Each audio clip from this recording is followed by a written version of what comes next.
Hello guys, আসসালামু আলাইকুম। কেমন আছেন সকলে? আশা করি সকলেই ভালো আছেন। আমিও অনেক ভালো আছি।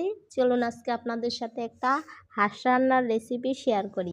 কে কী রকমের হাঁস রান্না পছন্দ করেন আমি জানি না, বাট আমার আব্বুর হাতের হাঁস রান্নার রেসিপিটা ও মাই গড, সো ইয়ামি।